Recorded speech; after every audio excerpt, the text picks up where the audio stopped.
बिहार माध्यमिक शिक्षक संघ के यशस्वी नेता एवं शिक्षकों के सशक्त प्रवक्ता रहे स्वर्गीय नर्मदेश्वर शर्मा उर्फ पन्ना बाबू के स्मृति दिवस के अवसर पर शिक्षक संवाद कार्यक्रम का आयोजन रेड क्रॉस भवन में किया गया। कार्यक्रम का विधिवत उद्घाटन बिहार विधानसभा के अध्यक्ष डॉक्टर प्रेम कुमार एमएलसी जीवन कुमार संयुक्त रूप से ने दीप प्रज्वलित कर किया।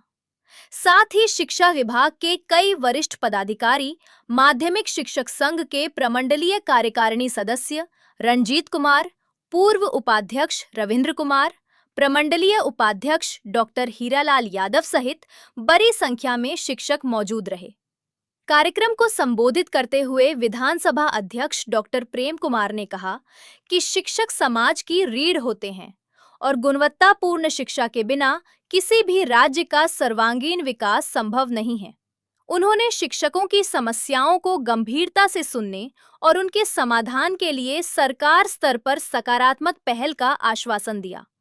वहीं एमएलसी जीवन कुमार ने कहा कि वर्तमान शिक्षा व्यवस्था में शिक्षकों की भूमिका अत्यंत महत्वपूर्ण है।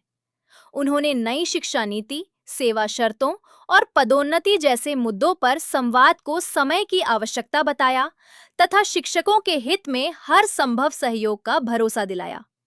कार्यक्रम में बिहार के समकालीन शिक्षा में शिक्षकों की भूमिका विषय पर चर्चा हुई।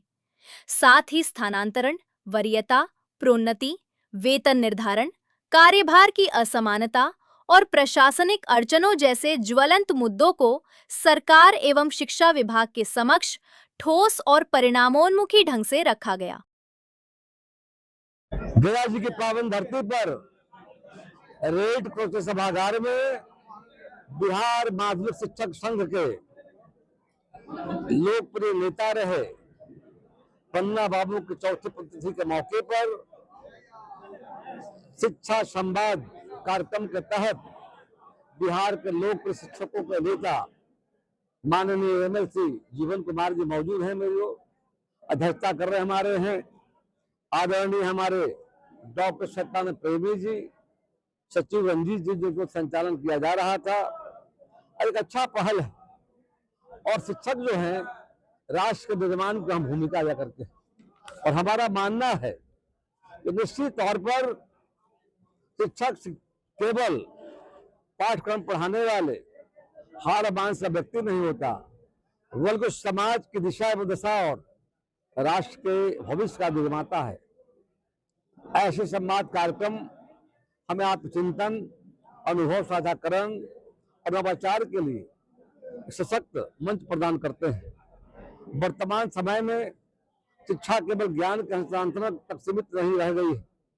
आज शिक्षा की भूमिका, शिक्षक नई तकनीक से अपनी भूमिका मार्गदर्शक, प्रेरक और परिवर्तनकर्ता के रूप में उपस्थित स्थापित की है। बदलती तकनीक, नई शिक्षण पद्धतियां, विद्यार्थियों की विविध आवश्यकताएं हमसे निरंतर सीखने और स्वयं को अद्यतन रखने की अपेक्षा करती है। आज संवाद के माध्यम से सारे वक्ताओं ने काफी विस्तार से बातों को रखा है। हमारे बिहार माध्यमिक शिक्षक संघ के सामने कई जो प्रमुख मांगे थे उसकी भी चर्चा हुई है। हमने कहा कि निश्चित तौर पर एक राज्य सरकार के स्तर पर और दूसरा जिला प्रशासन के स्तर पर बैठक बुलाकर उनकी जो मांगे हैं हमारा प्रयास होगा मिल बैठ करके उसका समाधान करेंगे और आने वाले समय में देश के माननीय प्रधानमंत्री नरेंद्र भाई मोदी जी के द्वारा जो देश के लिए लॉर्ड मैकाले पद्धति की शिक्षा जो थी गुलामी का प्रतीक था, उससे छुटकारा दिलाने का काम किया है और देश में अब नई शिक्षा नीति आ गई है, सब चल रहे हैं करके है। और आने वाले समय में शिक्षकों की भूमिका है। बिहार आजादी के बाद विकास के दौर पर सर गया था। बिहार की सरकार माननीय मुख्यमंत्री नीतीश कुमार की अगुवाई वाली सरकार के द्वारा जब से बिहार में सरकार आई है और मुझे भी साथ में काम करने का मौका मिला है। आज बिहार का जो बजट है 3,17,000 करोड़, उसमें समझिए कि बड़ा हिस्सा जो है शिक्षा पर है, स्वास्थ्य पर जाकर के सरकार की प्राथमिकता है।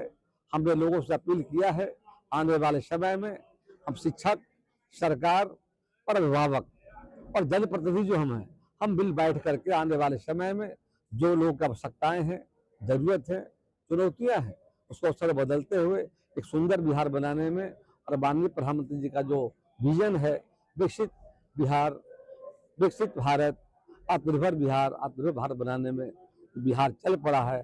हम सब मिलकर आने वाले समय में शिक्षा के माध्यम से एक बेहतर माहौल बनाकर हम आगे बिहार को ले जाने का काम से उसके बारे में अभी चर्चा हमने किया है और आदरणीय बिहार विधानसभा के स्पीकर हमारे बीच बैठे भी हुए हैं और उनके रहते हुए बहुत सारी बातें चर्चा हुई है। निश्चित रूप से पहले से भी काम हो रहा है और आगे भी काम होगा। स्थानांतरण जैसे प्रमुख मुद्दा रहा है उस पर हम लोग काम किए हैं और आगे भी काम चालू है। ग्रीवांस सेल में बहुत सारे लोगों का एप्लीकेशन जा रहा है, उसको एक्टिवेट करना बाकी है। पहले जो ई पोर्टल के माध्यम से एप्लीकेशन गया था उस पर काम भी हुआ था, अभी ग्रीवांस पोर्टल के माध्यम ग्रीवांस सेल के माध्यम से जो काम होना है वो नहीं हुआ है पूरी तरह से, उस पर हम लोग काम कर रहे हैं। कुछ इम्प्लीमेंट हुआ है लेकिन वो अमल नहीं हो पा रहा है। नहीं, पूरी तरह से इम्प्लीमेंटेशन नहीं हुआ है, जिसके लिए हम लोग प्लानिंग कर रहे हैं और निश्चित रूप से आने वाले समय में ग्रीवांस सेल में जो भी एप्लीकेशन लिया जा रहा है उस पर कार्रवाई होगी और वहाँ पे सरकार से हम लोग की बात, सरकार के पदाधिकारियों से बातचीत चल रही है।